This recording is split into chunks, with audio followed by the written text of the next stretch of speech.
I'm Mrs. Amodemo and this is Penny. Welcome to our Read Aloud. We're going to be reading Fiona Flamingo.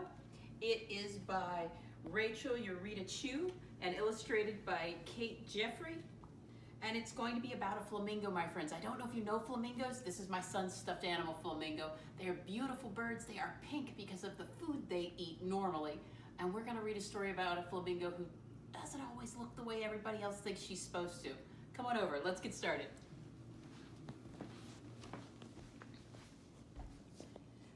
Fiona Flamingo.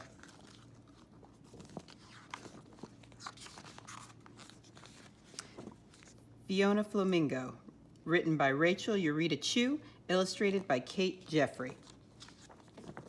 On a beautiful sunny afternoon where life was simply the best, a little flamingo named Fiona hatched from her egg in a nest.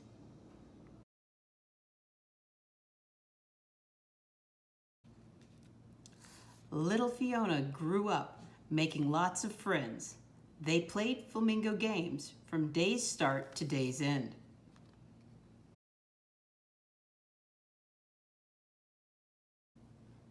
As the time passed, the birds all became stronger. They also got pinker, and their feathers grew longer.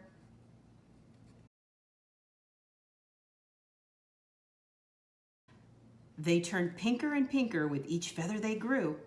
They got bigger and bigger until some of them flew.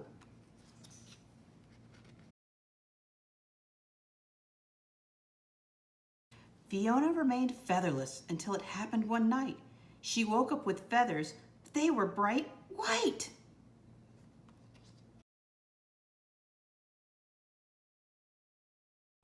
The other flamingos gasped and stared at her in shock. They couldn't believe what they were seeing and wildly began to squawk.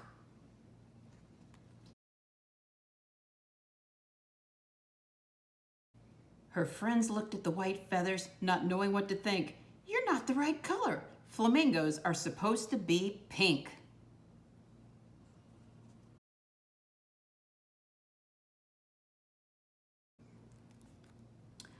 With everyone shouting, Fiona began to get scared. She looked at her feathers, and then she looked at theirs.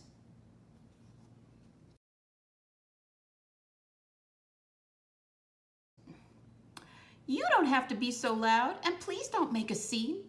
That's when Fiona started shaking, and her feathers turned to green.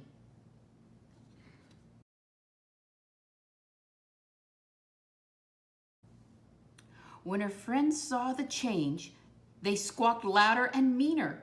Fiona got more anxious, and her feathers grew greener.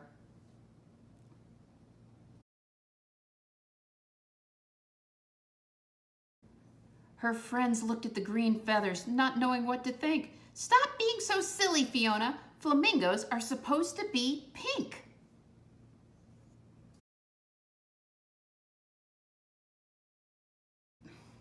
"Oh no," said Fiona. "This is worse than just bad."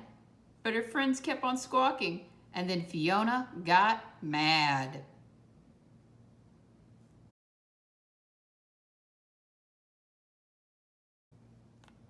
"You're making me angry," she jumped and furiously said. That's when Fiona started yelling, and her feathers turned to red.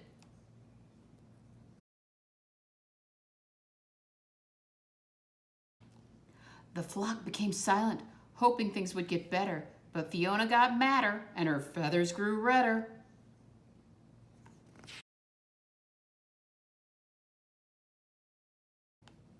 Her friends looked at the red feathers, not knowing what to think. "Don't you think you should calm down now? Flamingos are supposed to be pink."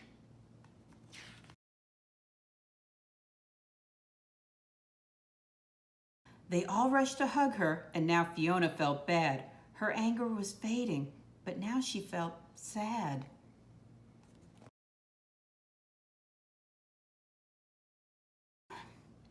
She whimpered and cried, "I'm all mixed up in hue." That's when Fiona started sobbing, and her feathers turned to blue.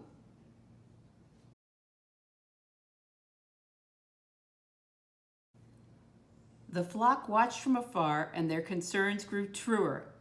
But Fiona just got sadder, and her feathers grew bluer.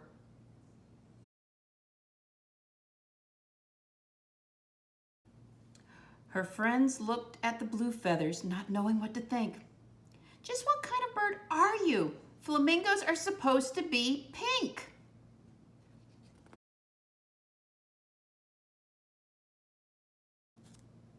No one could cheer her up, so instead they stayed away. That's when Fiona got lonely and her feathers turned to gray.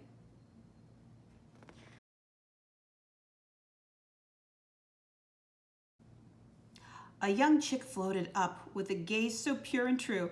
I hope my feathers change colors when I'm as big as you.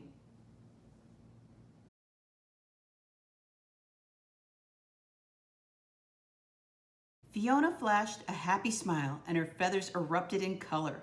It was a surprise to everyone. No feather was like any other.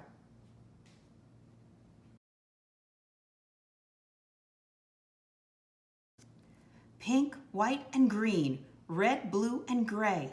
She was every single color now, and that's the way she'd stay.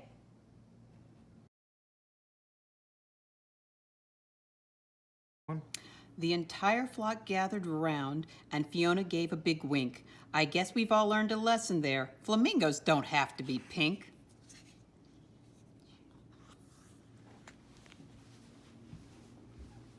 All right, my friends, I hope you enjoyed this book. I hope you realize that you don't have to fit anybody else's box but your own. So if you're feeling pink or purple or blue or gray or green, all of those colors are wonderful and fabulous, and you should be proud of how you feel and proud of how you look, and just try to be the best you can be. I hope you liked it. Bye.